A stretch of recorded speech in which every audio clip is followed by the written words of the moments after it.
말씀 마가복음 14장 3절에서 9절까지입니다. 마가복음 14장 3절에서 9절까지입니다.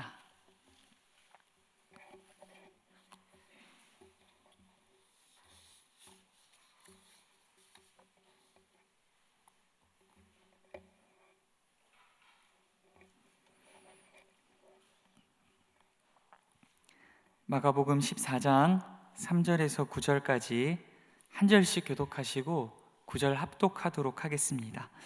예수께서 베다니 나병 환자 시몬의 집에서 식사하실 때에 한 여자가 매우 값진 향유 곧 순전한 나드 한 옥합을 가지고 와서 그 옥합을 깨뜨려 예수의 머리에 부으니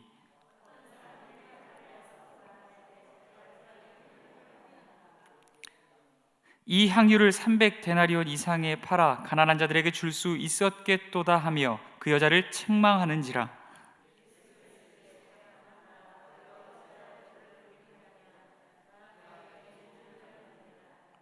가난한 자들은 항상 너희와 함께 있으니 아무 때라도 원하는 대로 도울 수 있거니와 나는 너희와 항상 함께 있지 아니하리라.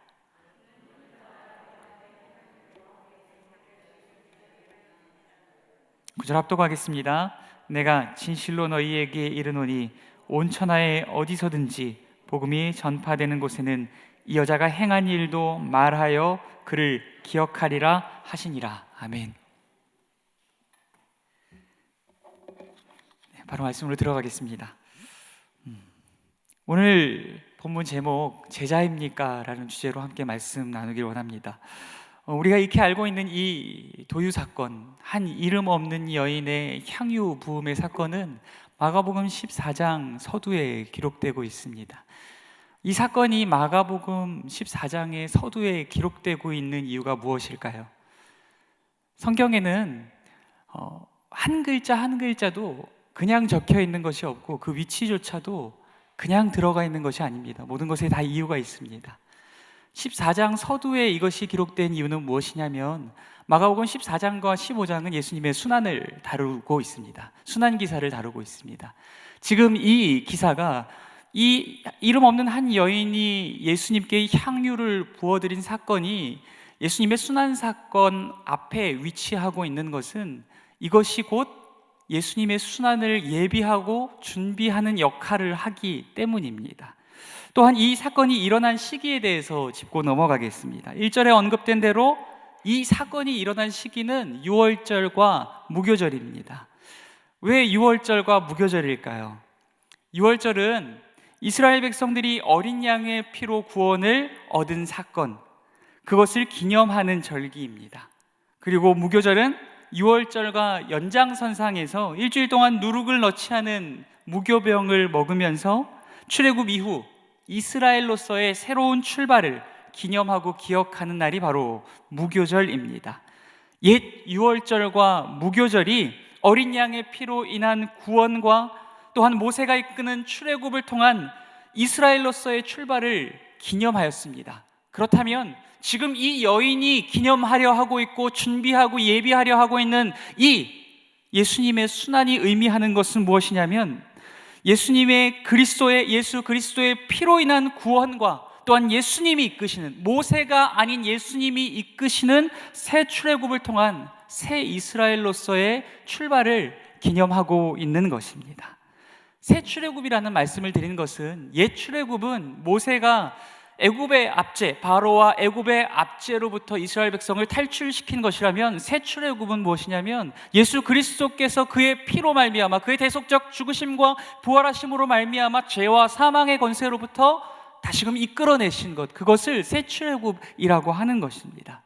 오늘 말씀으로 들어가겠습니다. 오늘 말씀은 세 부분으로 나뉘어져 있습니다. 먼저 3절에서는 예수님의 도유 사건, 여인의 도유 사건, 여인이 향유를 예수님께 부은 사건을 기록하고 있습니다. 그리고 4절과 5절에서는 여인이 예수님께 향유를 부은 사건을 어떠한 이들이 평가하는 내용들이 담겨져 있습니다. 그리고 6절에서 9절까지는 여인이 예수님께 향유를 부은 사건을 예수님께서 평가하는 내용들이 이 본문 가운데 담겨져 있습니다. 이제 말씀으로 들어가겠습니다. 본문 3절 말씀 합독하도록 하겠습니다. 시작. 예수께서 베다니 나병 환자 시몬의 집에서 식사하실 때에 한 여자가 매우 값진 향유 곧 순전한 나드 한 옥합을 가지고 와서 그 옥합을 깨뜨려 예수의 머리에 부으니. 아멘. 예수님께서 베다니 나병 환자 시몬의 집에서 식사하셨습니다. 많은 사람들이 이 베다니 나병 환자 시몬이라고 하는 사람은 예전에 나병에 걸렸었지만 예수님께 치료함을 받았고 또한 그로 인하여서 감사함으로 지금 예수님을 집에 초청하여 식사를 대접하고 있는 것이다 라고 이렇게 추측하고 있습니다.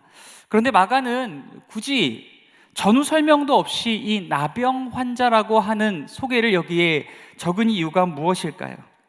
이 이유는 예수님이 나병 환자처럼 가난한 자, 병든 자, 약한 자들에게 복음을 전하기 위하여 이 땅 가운데 오셨고 그들과 함께 먹고 마시며 그들의 치료자요 위로자요 그들의 구원자가 되신다는 사실을 드러내기 위해서 이 나병 환자라는 사실을 거기에 언급하고 있는 것입니다. 또한 이 향유 부음의 사건이 다른 사람들이 아닌 그 당시의 소외 계층인 이름 없는 한 여인, 이름도 기억되지 않을 만큼 가치 없는 한 여인의 손으로부터 이루어지고 있다는 것 또한 같은 의미를 같은 맥락으로 이해할 수 있는 것입니다. 또한 여인의 향유는 순전한 나드라고 아주 값비싸다고 그렇게 기록되고 있습니다. 이 값비싼 향유 옥합을 여인은 어떻게 부어들였습니까? 아주 값비싸기 때문에 한 방울이라도 튈까봐 들고 조심스럽게 졸졸졸 부어드렸습니까? 아닙니다.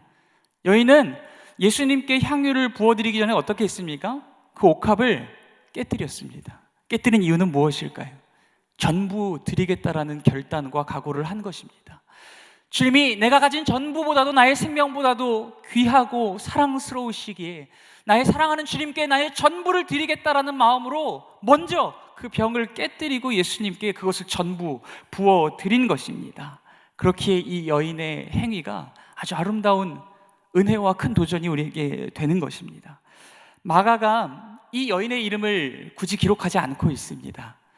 이 이유는 아마도 이 여인의 이름보다도 이 여인의 아름다운 섬김의 행위가 더욱 기억되게 하기 위해서 이 여인의 이름을 기록하지 않고 있는 것 같습니다.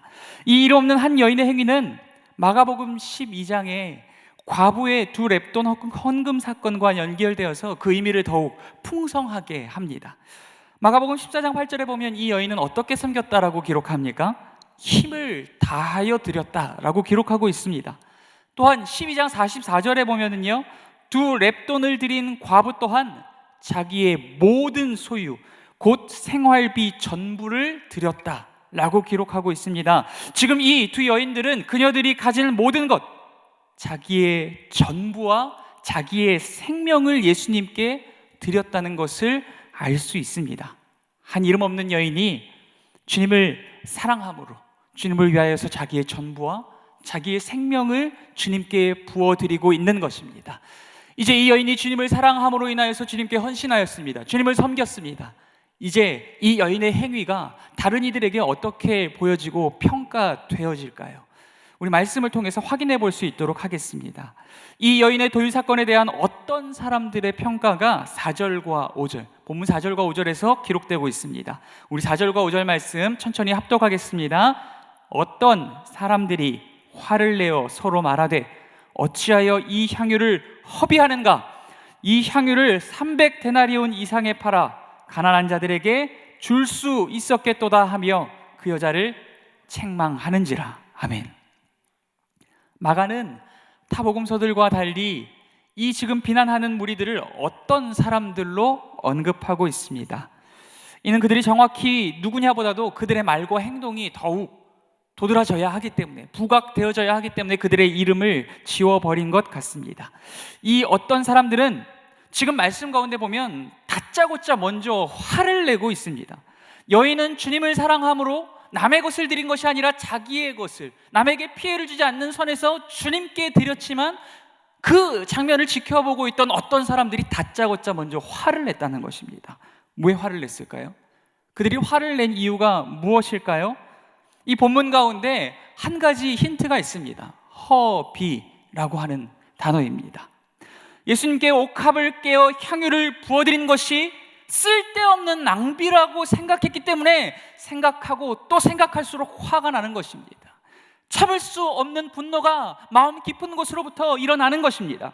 여인은 자기 자신을 위하여 쓸 수 있는 것을 타인을 위하여서 이타적으로 썼습니다. 그 타인은 다른 사람도 아닌 무려 우리를 위하여서 이 땅에 오신 하나님의 아들 예수 그리스도이십니다. 그럼에도 불구하고 본문의 어떠한 사람들은 여인의 이 행위를 쓸데없는 낭비다 라고 비난하고 있는 것입니다. 이는 이 어떤 사람들이 예수님을 사랑으로 섬김으로 그분 앞에 모든 것을 헌신하는 일을 얼마나 가치 없고 미련하게 여기는지 이 대목을 통하여서 확인할 수 있습니다.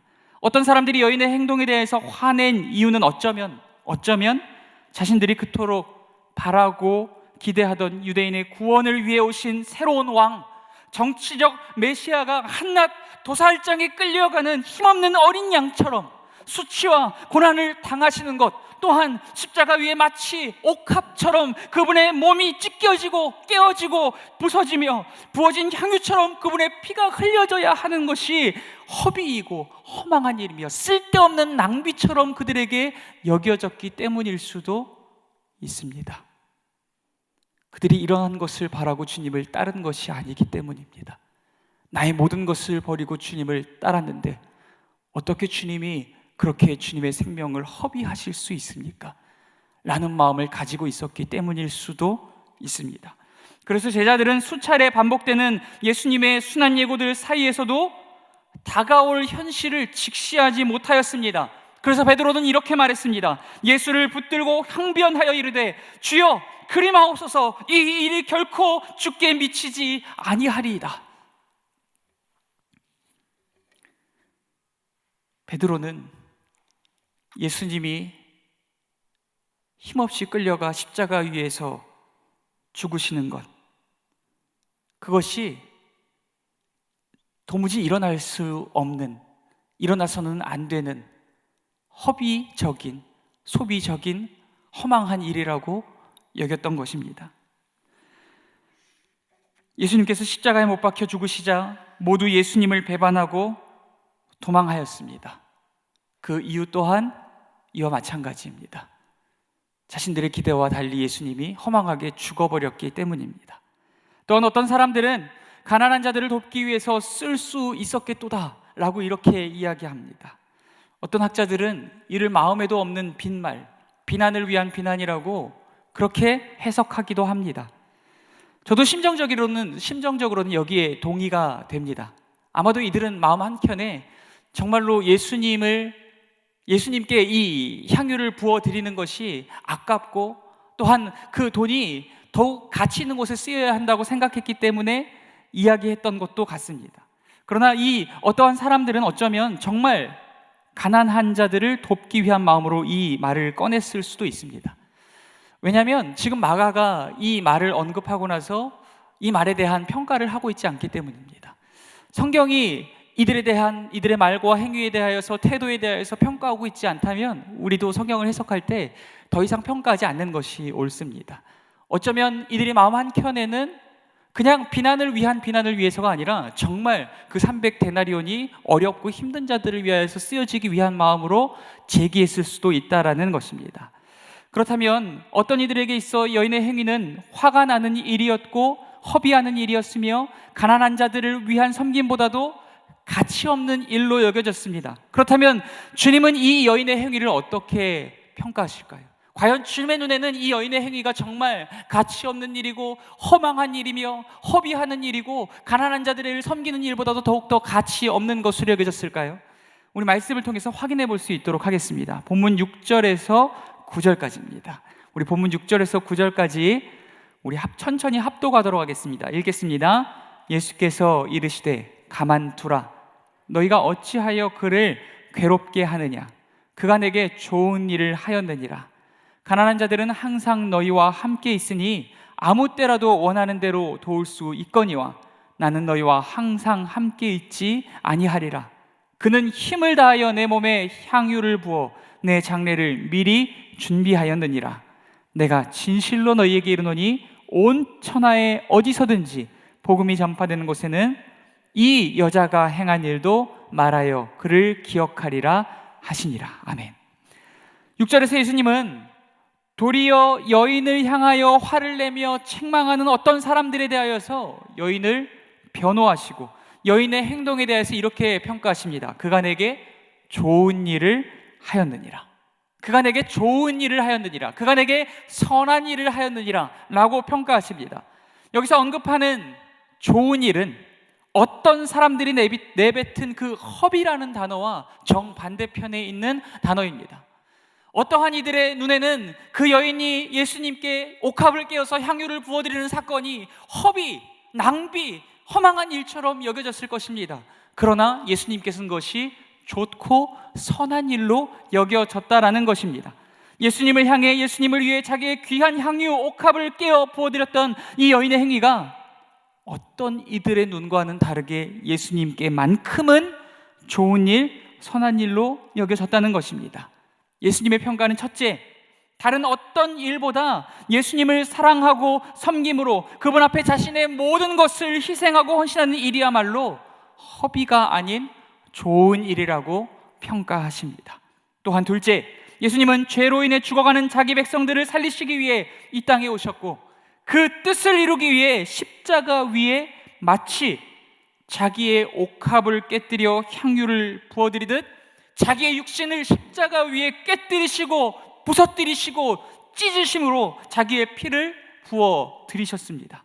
어떤 사람들은 유대인을 로마의 압제에서 구원하길 바라는 마음, 또한 정치적 메시아를 기대하는 마음에서 예수님께서 행하신 이 일, 자기의 육체를 깨뜨려 자기의 피를 쏟아주신 그 십자가 사건을 허비하는 일이요, 허망한 일이요, 낭비와 같은 일이라고 생각하고 판단할 것입니다.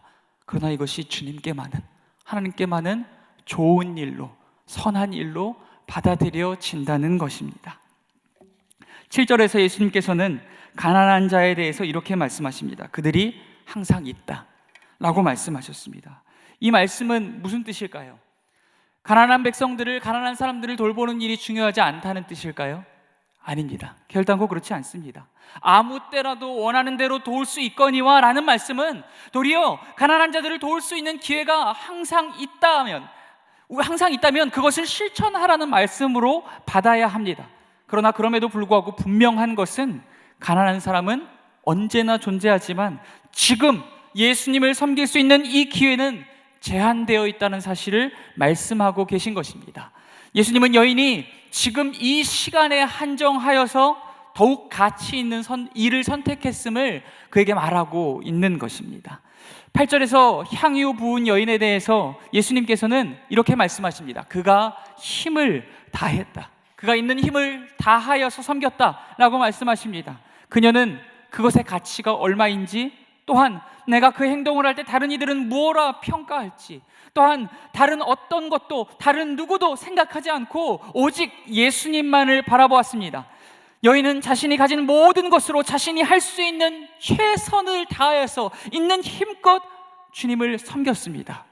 이 여인은 내 마음을 다하고 목숨을 다하고 뜻을 다하고 힘을 다하여 주 너희의 하나님을 사랑하라 라는 명령에 순종한 것입니다. 하나님과 그의 아들에 대한 사랑으로 말미암아 온 힘을 다하여 섬기고 있는 것입니다.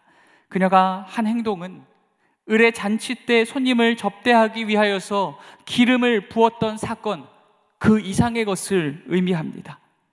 어떤 학자들은 여인의 행동이 예수님을 메시아로 기름 붓고 싶어 하는 여인의 욕구에서 나온 것이라고 말하기도 합니다. 그러나 예수님께서 여인의 행동을 분명하게, 여인의 목적을, 동기를 분명하게 해석하여 주고 계십니다. 향유 부은 여인은 예수님의 장례를 준비하기 위하여서 예수님의 몸에 향유를 부었다라고 말입니다. 십자가 위에 자기의 몸을 깨뜨려 피 흘려 죽으실 주님의 장례를 준비하기 위해 옥합을 깨뜨려 향유를 예수님께 부어 드린 것입니다.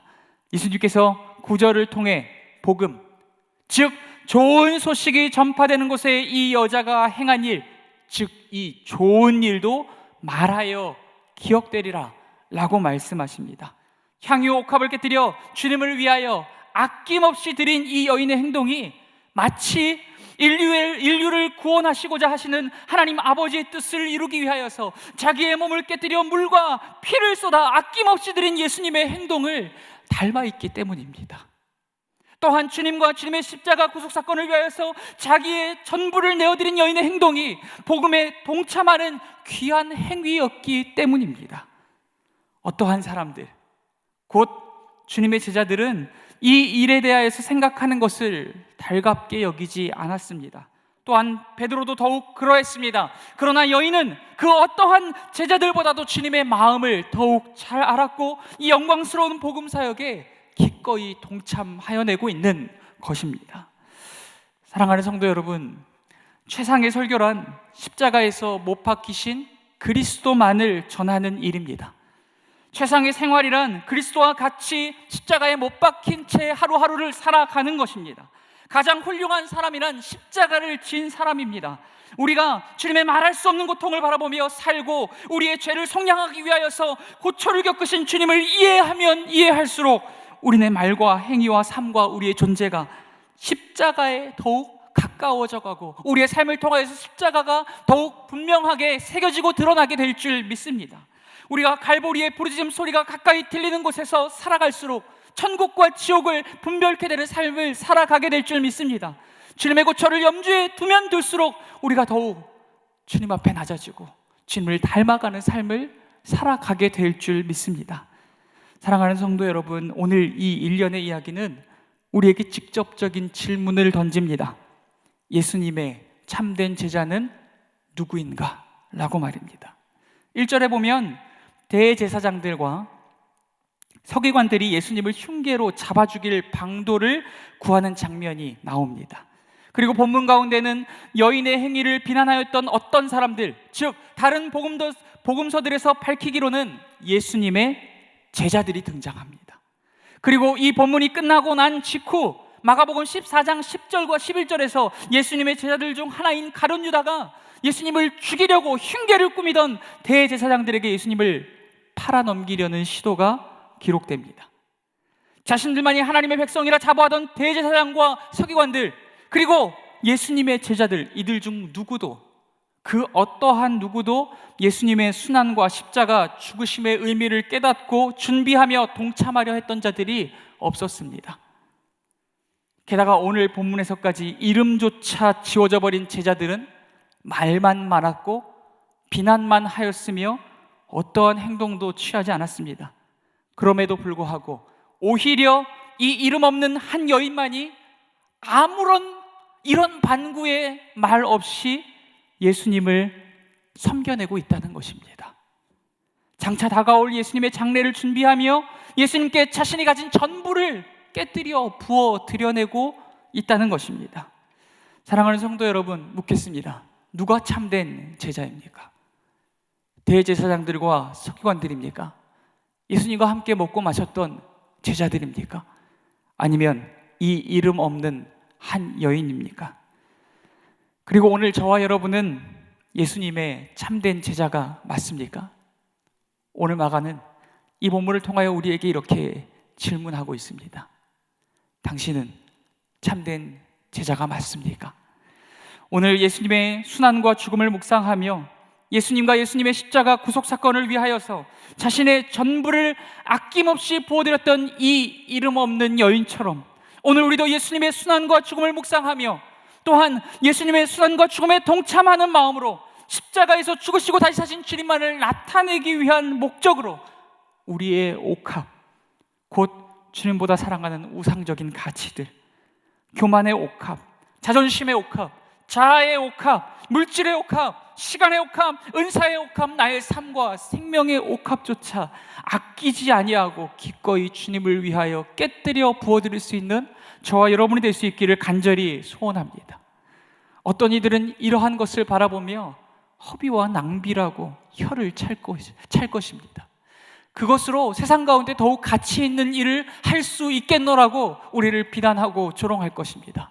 그럼에도 불구하고 그것이 주님의 눈에는 좋은 일이요 선한 일로 여겨진다는 것을 기억함으로 우리를 위하여 자기를 깨뜨려 자기의 물과 피를 아낌없이 우리를 위하여 부어주신 예수 그리스도를 마음 깊이 새김으로 주님을 위하여 우리의 옥합을 깨뜨려 나의 삶과 생명조차 아끼지 아니하고 우리의 모든 것을 기쁨으로 감사로 주님을 위하여 부어 드려낼 수 있는 참된 제자된 삶을 살아가는 오늘 저와 여러분이 될 수 있기를 간절히 소원합니다.